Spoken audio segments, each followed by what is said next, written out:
अस्सलाम वालेकुम जी। आज 3 खबरें हैं आप लोगों के साथ शेयर करने के लिए।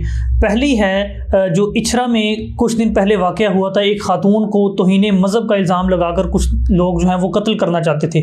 उसमें क्या पेशरफ़ सामने आई है ये डिस्कशन करेंगे। और दूसरी अहम ख़बर जो है वो ये है कि आज सारा दिन जो सेनेट के इंतखाबात होने वाले हैं 2 अप्रैल को, उस हवाले से जो उम्मीदवारों के कागज़ात नामज़दगी है उसकी स्क्रूटनी, उसकी जाँच पड़ताल का अमल जो है वो सारा दिन जारी रहा। उस हवाले से डिस्कशन करेंगे।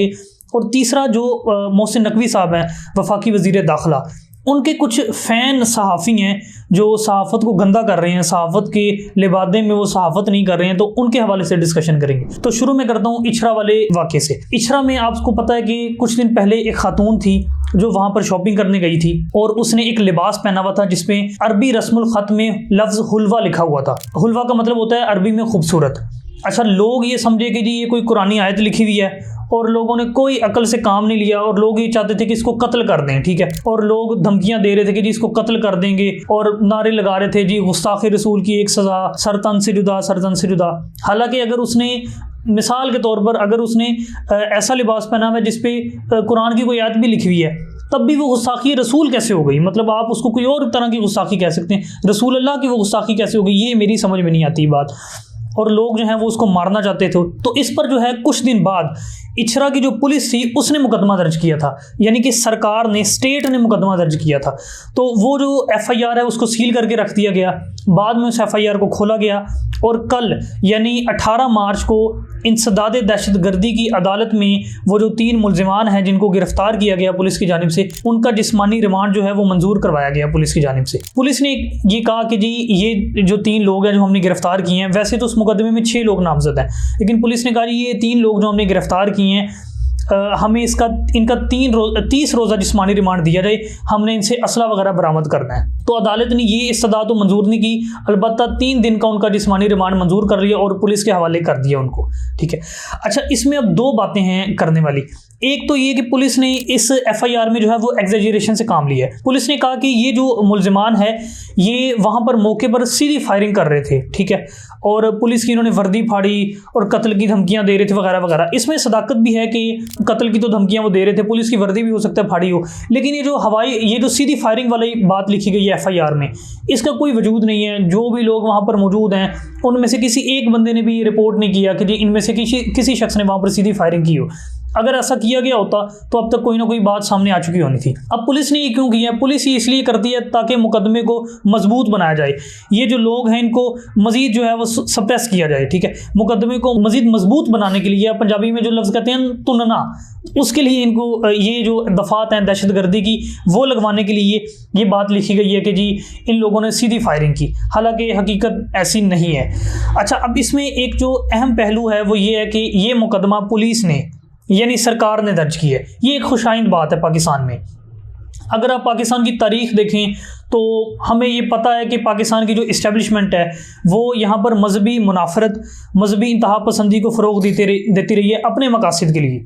और अब से कुछ दहाइयाँ पहले जो है, आप कह लें कि 20 साल पहले जो जमात इस्लामी होती थी वो प्रॉक्सी होती थी हमारी इस्टेब्लिशमेंट की। हमारी इस्टेब्लिशमेंट ने कोई भी काम करवाना होता था, कोई भी धरना दिलवाना होता था वगैरह वगैरह वगैरह, तो वो जमात इस्लामी वो किया करती थी। और जो जमीयत है इनकी जो मुख्तलिफ यूनिवर्सिटियों में है वो भी ये काम किया करती थी। लेकिन अब हमारी रियासत को किसी हद तक ये अक्ल आई है कि नहीं भाई, इससे तो जो है मुल्क का नुकसान ही होगा। और इसीलिए आपने देखा होगा कि वो जो ASP थी शेर बानो, उनको आर्मी चीफ साहब ने खुद बुलाया, ठीक है, उनके सर पर हाथ रखा, उनसे गुफ्तगू की, जिससे उन्होंने ये जेस्चर दिया कि ये जो मजहबी मुनाफरत है, इंतहा पसंदी है, इसको हम जो है वो मजीद बर्दाश्त नहीं करेंगे और इसको जो है कंट्रोल करना होगा। और दूसरा अहम जो खबर है वो ये है कि आज जो सेनेट के इंतखाबात होने वाले हैं 2 अप्रैल को, उसमें जो उम्मीदवार हैं कोई 25 के करीब पंजाब की हद तक, उन्होंने अपने कागजात नामजदगी जमा करवाए थे। तो उसकी स्क्रूटनी का अमल आज सारा दिन जारी रहा। आज दूसरा रोज़ था और आज स्क्रूटनी का अमल जो है वो मुकम्मल हो गया। स्क्रूटनी क्या होती है? स्क्रूटनी ये होती है कि जब भी आप अपने कागजात नामजदगी जमा करवाते हैं ना इलेक्शन लड़ने के लिए, तो इलेक्शन कमीशन जो होता है वो इन कागजात को देखता है, वो इनकी जांच पड़ताल करता है, इनको देखता है कि आपने इसके अंदर तमाम जो फैक्ट्स हैं वो ठीक लिखे हैं या नहीं, आपने जो भी अपनी प्रॉपर्टी जो है वो जाहिर की है वो बिल्कुल ठीक लिखी है या आपने कुछ छुपाया है। तो जो इलेक्शन कमीशन होता है वो मुख्तलिफ इदारों से भी रिपोर्ट्स वगैरह मंगवाता है, वो उनसे पता करता है कि जी इस बंदे ने इतनी प्रॉपर्टी अपनी जाहिर की है, तो आपके पास इसका क्या रिकॉर्ड है। वो पुलिस से भी बात करते हैं कि जी इसने इतने मुकदमे जो हैं वो जाहिर किए गए हैं, आपके पास इसका क्या रिकॉर्ड है, वगैरह वगैरह।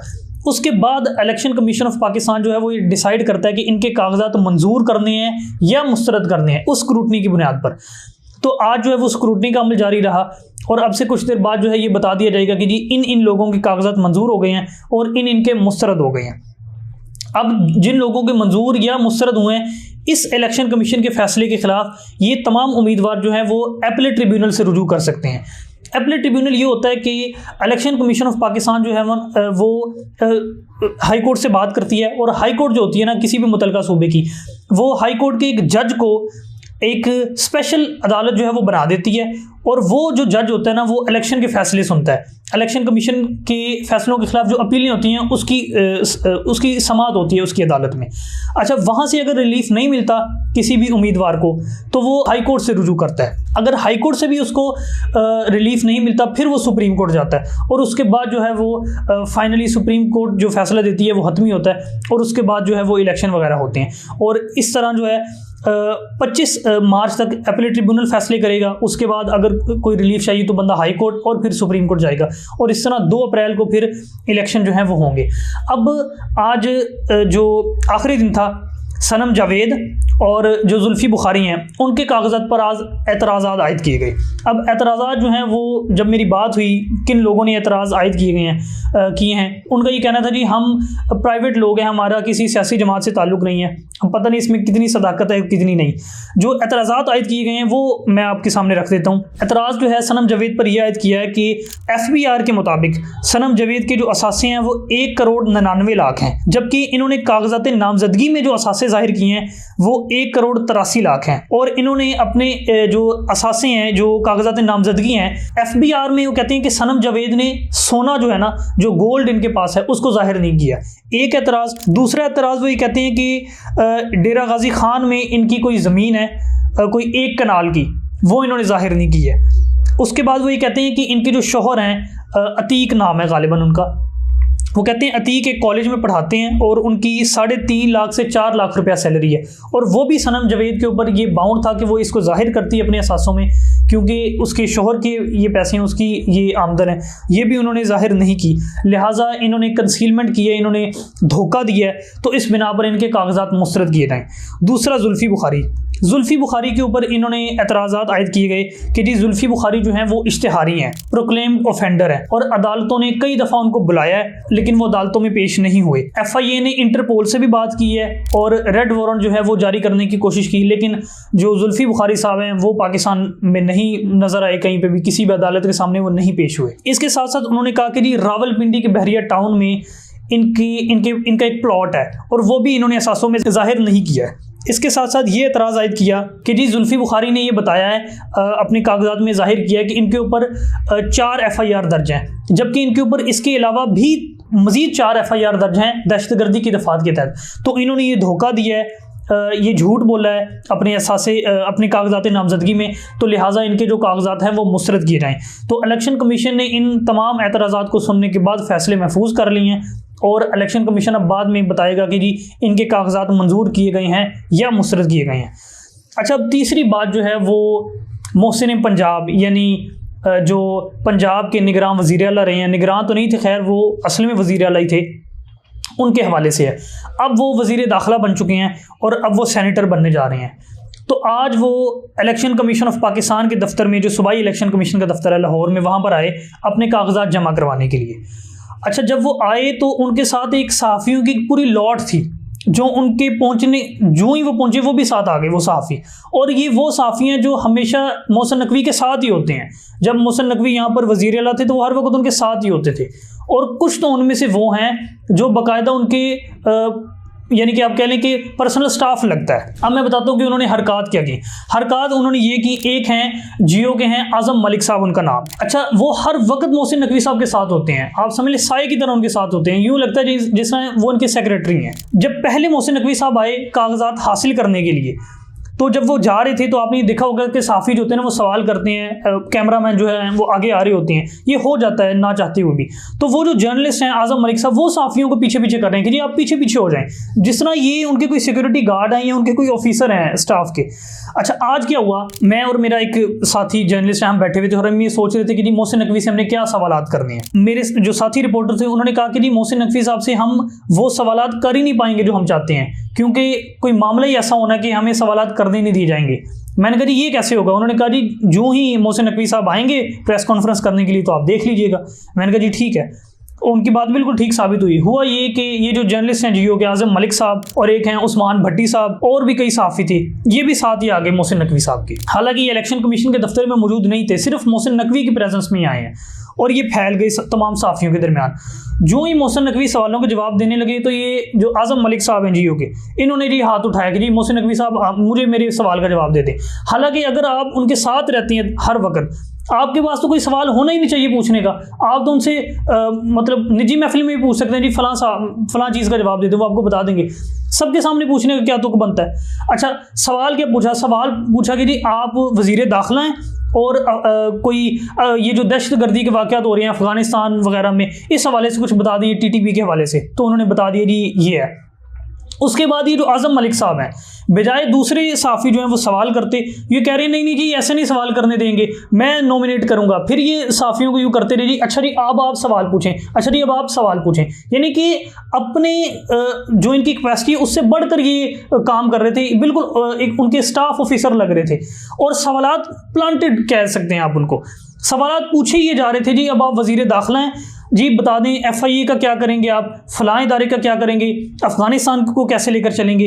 हालांकि जो मोहसिन नकवी के ऊपर एतराज़ात हैं वो ये हैं कि जब वो निगरान वज़ीर आला थे तो उन्होंने बेशुमार ऐसे काम किए जो उनका मैंडेट ही नहीं था। उनके दौर में बदतरीन तशद्दुद किया गया PTI के लोगों के ऊपर, उनको घरों से उठाया गया, उनके प्रपोजर सेकेंडर उठाए गए, ठीक है, इलेक्शन लड़ने में उनको मुश्किलात का सामना करना पड़ा। फिर जो हमारी आर्मी है, पाक फौज है, उसको कई हज़ार एकड़ ज़मीन दे दी गई, ठीक है, मोहसिन नकवी की जानिब से। हालांकि मोहसिन नकवी का ये मैंडेट ही नहीं था। ये सारे एतराज़ात बनते हैं मोहसिन नकवी के ऊपर, ठीक है। और रिपोर्टेडली मोहसिन नकवी साहब जनरल कमर जावेद बाजवा की पैगामात लेकर जाते रहे नवाज शरीफ के पास, ये सारे एतराज़ात बनते हैं। ये सहाफ़ी जब पूछने लगते हैं तो ये जो इनके इर्द गिर्द के जो सहाफ़ी हैं वो सामने आ जाते हैं और उनको सवाल ही नहीं करने देते, वो उन सहाफ़ियों को सवाल ही नहीं करने देते जो उनके जेन्युइन सवालात होते हैं। अच्छा, एक और इंटरेस्टिंग बात ये थी कि आपने देखा होगा कि किसी भी चैनल के 2 रिपोर्टर एक जगह पर इकट्ठे नहीं होते हैं। एक रिपोर्टर एक इवेंट पर होगा, दूसरा किसी और इवेंट पर होगा। तो यहाँ पर 2 रिपोर्टर यानी कि आज़म मलिक और उस्मान भट्टी, गालिबन उनका नाम था, वो वहाँ पर मौजूद थे दोनों।